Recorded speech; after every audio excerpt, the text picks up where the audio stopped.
Hi everyone, it's Michael. This episode is something a wee bit different, and I hope you'll indulge me a wee bit. It's my mum's birthday this week, and it's a big birthday. I won't tell you what one, because that would be rude, but I asked her if she could have an episode on absolutely anything. What would it be? And she picked this. Happy birthday, Mum. It is 1811. You're trudging in a line of your dishevelled comrades from a town you can barely pronounce to another town you can barely pronounce, where people speak not only a language that is utterly foreign to you, but you reckon that if you did speak the language, you wouldn't understand them anyway. You had been fighting for the Emperor, someone who had given you your national pride back after the bloodbath of the French Revolution. Napoleon Bonaparte had given you and your people a purpose and something to fight for. But to fight in battle is to risk death. To fight in battle is to risk capture. You'd been held for what felt like years aboard one of the many floating prisons around the south coast of England, but suddenly you're on the move. Thousands of your compatriots are being moved north of the border, after the British Admiralty suddenly realised that housing thousands of French prisoners directly in the path of a potential French invasion force might just be a bad idea. There was a suggestion that they were planning a mass breakout and an audacious attempt to seize the naval arsenal in Portsmouth in order to pave the way for Napoleon to make a last-ditch effort to invade Britain.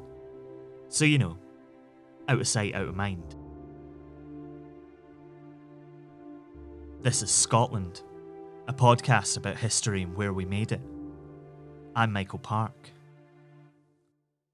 The Transport Board, responsible for the movement of prisoners, began shifting them to sites in Penicuik and Perth to a custom-built facility which would become Perth Prison.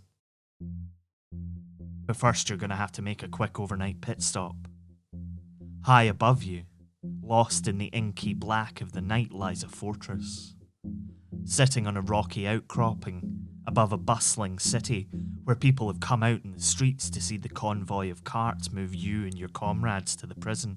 The sight of Edinburgh Castle, which rose above us and crowned the central hill, frightened us. We knew that many Frenchmen had already been shut up there, and we were fearful that we would also be imprisoned within those thick, black walls. Edinburgh Castle has only recently been converted to a permanent prison after one of Penicuik's two depots started hemorrhaging prisoners who found escape from the temporary facility at Esk Mills all too easy. The complex was closed down and nearly 500 prisoners were moved to the castle permanently. You don't know where you're going. Unsurprisingly, the soldiers guarding you aren't too keen to tell you, not least because they don't speak French, and they probably don't know. The castle isn't the impregnable bastion it once was. In fact, only weeks before, 50 prisoners of war cut a hole into the parapet wall and used a rope fashioned from clothes to scale down the side of the castle and the foreboding rock that it sits upon. One fell to his death, breaking his spine on the rocks on the way to the ground. 4 were rounded up immediately, while most of the others managed to get out of Edinburgh. Some made it as far as Falkirk before being caught. The last 4 could taste salt air as they boarded a ship bound for America. Unfortunately, the ship was detained by the authorities, and the unfortunate French sailors were taken back into custody. Either French prisoners were very good at escaping, or their British guards were complacent. There was another escape at the end of April, and then one on the 14th of July, Bastille Day, which ended the castle's time as a permanent prison. The head of the Transport Board was replaced for overseeing so many escapes, but, as is tradition for failed heads of government institutions, he was later reinstated.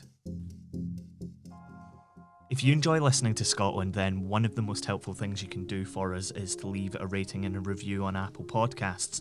I do realise, though, that a lot of apps don't let you leave ratings and reviews, which is kind of awkward, but if you would be up for telling your friends about us on social media, or the next time you're allowed to get in a lift, that would be awesome. We really appreciate all the support that we get from you guys, and anything you can do to help spread the word is amazing. And of course, if you want extra stuff, early access to episodes, merchandise, all that kind of fun stuff, you can enjoy our Patreon, which is patreon.com/Scotland History Podcast. Thanks very much. Enjoy the rest of the show. With you being a mere pleb in the French Navy, a lowly sailor, your fate is much different to the officers who've been brought north of the border. In so-called parole towns like Peebles, Selkirk and Kelso, officers are given pretty much free rein. Housed with local families, they are allowed to live almost as free men, with a local agent assigned to make sure that they didn't cause any trouble. These officers weren't expected to work, and were being paid half a guinea a day by the British Crown, not to mention the fact that many of them were already independently wealthy. Little French enclaves began to spring up, with some even opening small theatres and cafes, designed exclusively to cater to the tastes of the men who were guests of the British authorities. Since they were paying for their stay, and in some cases investing large sums into the local economy, most of the people of the towns were pretty pleased with the arrangement. Not everyone was so buzzing though. James Chambers owned a drapery business in Peebles, and was forced out of business after a group of French officers bought cloth from him and refused to pay. His sons Robert and William ended up having to go into the publishing industry instead of following in their father's footsteps. They went on to publish the Chambers Etymological Dictionary, which you can still find on shelves today. All that being said, this arrangement worked out very well and many French officers settled into life in these wee towns. Some even stayed long after the war, integrating into local life and having families. When Napoleon was finally defeated in 1815, there was a brief rumour that the French Emperor would be brought to Edinburgh Castle, but in the end, he was exiled to St Helena, an island more than 1,000 miles off the west coast of Angola, somewhere he could never cause a problem again. Out of sight, out of mind. The French Emperor who had inspired so many to his side time and again when things seemed too bleak to fathom, died in a drafty, damp, dilapidated house on a little British-held island on the 5th of May, 1821. Most of his men had long since returned home from their exile. Some chose to stay in Scotland and make their lives here, and many had died in captivity. Napoleon himself had requested that he be buried on the banks of the Seine. The British governor had him buried on St Helena. It would be 19 years until His Imperial and Royal Majesty Napoleon I, by the grace of God and the Constitution of the Republic, Emperor of the French, King of Italy, Protector of the Confederation of the Rhine, Mediator of the Swiss Confederation, and Co-Prince of Andorra, would get to go home.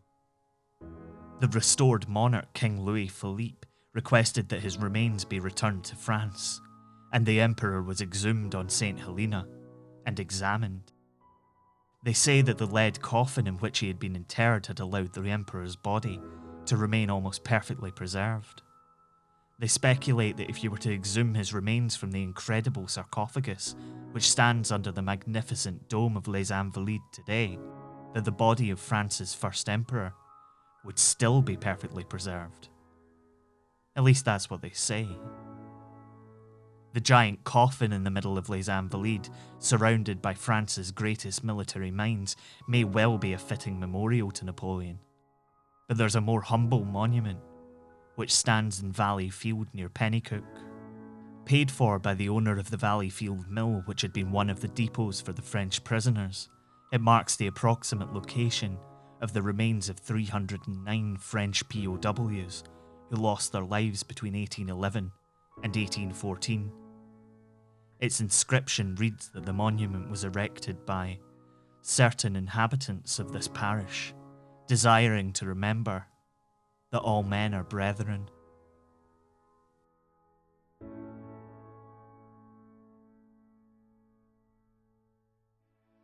You've been listening to Scotland. It was written and produced by me, Michael Park, and is a production of Be Quiet Media.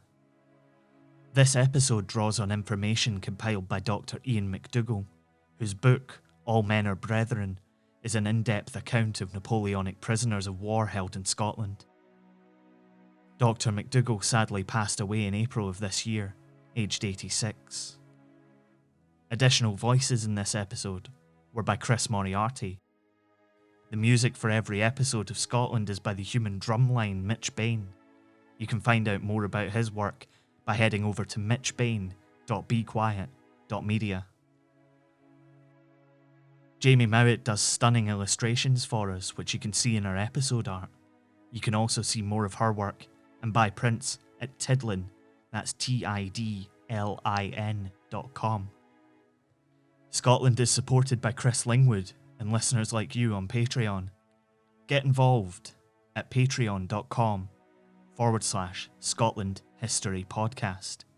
You can find out more about the show on our website, thisisscotland.co, and on Twitter, Facebook, and Instagram by searching Scotland, a Scottish History Podcast. Thanks for listening. Look out for each other. Wear a mask. We'll see you next time.